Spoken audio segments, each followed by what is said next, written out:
Second unit நடத்தியிருக்கோம் sequence series. அதில் A comma B comma C ஆரின் ஏபின்னு வச்சுக்கோ. இது 3 கூட்டுத்தர வரிசையில் உள்ளன, ஏபியில் இருக்கு. அப்படின்னா அதனுடைய எது ஈக்குவல்? சொல்லு. காமன் டிஃபரன்ஸ் தான் equal. D1 equal to D2 ஏபியில் இருந்தா. சொல்ற புரியுதா? பார்த்துக்கோ. ஏபியில் இருந்தா அதனுடைய காமன் டிஃபரன்ஸ் என்னது? ஈக்குவல். சரி, இப்போ நான் காமன் டிஃபரன்ஸ்னா இதுதான் T1, இதுதான் T2, இதுதான் T3. D1ன்றது T2 minus T1. இப்படி தானே எழுதுவியா? நான் இருக்கா? அப்போ என்ன வரும்? ஈக்குவல் டு இங்கே என்ன வரும்? T3 minus T2. சரி, இதில் எழுது B மைனஸ் சி. ஏடா? ஏ. இங்கே என்ன வரும்? C minus B. Minus B இங்கிட்டு கொண்டு வந்துரு, மைனஸ் ஏ அங்கிட்டு கொண்டு போயிரு. அப்போ ஏற்கனவே இங்கே ஒரு பி இருக்கு, இந்த பி சேர்ந்துடும். ஈக்குவல் டு இங்கே மைனஸ் ஏ அங்கிட்டு போனால் என்ன வரும்? ஏ ப்ளஸ் ஏ. இங்கே என்ன இருக்கு? சி. ரெண்டையும் கூட்டினா என்ன வரும்? அப்போ 2b equal to A plus C அப்படின்றதான் அர்த்தம்.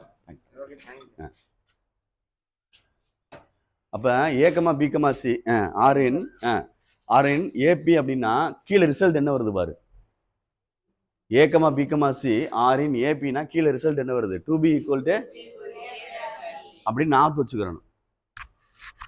அந்த 3 ஏபியில் இருக்கு அப்படின்னா 2b equal to A plus C அப்படின்றது ஒன்றுக்கு உள்ளது. இது புரிஞ்சுக்கோ. ஏன்னா இது தேவைப்படும். இப்போ நான் கேட்பேன் உண்டு, அதுக்காண்டி சொல்ல வரேன். சரியா? பொறுமையா நிதானம் பார்த்துக்க. சப்போஸ் 3 ஜிபியில் இருக்கு அப்படின்னா ஏகமா பிகமா சி ஆர்இன் ஜிபி அப்படின்னா பெருக்குத்தொடர் வரிசையில் இருந்தா common ratio equal. Common ratio equal. Common ரேஷியோனா R1 ஈக்குவல் டு R2. அதில் டிஃபரன்ஸ் ஈக்குவல், இதில் ரேஷியோ ஈக்குவல். டிவைட் பண்ணணும். D2 by D1, T3 by write B by A equal to C by B.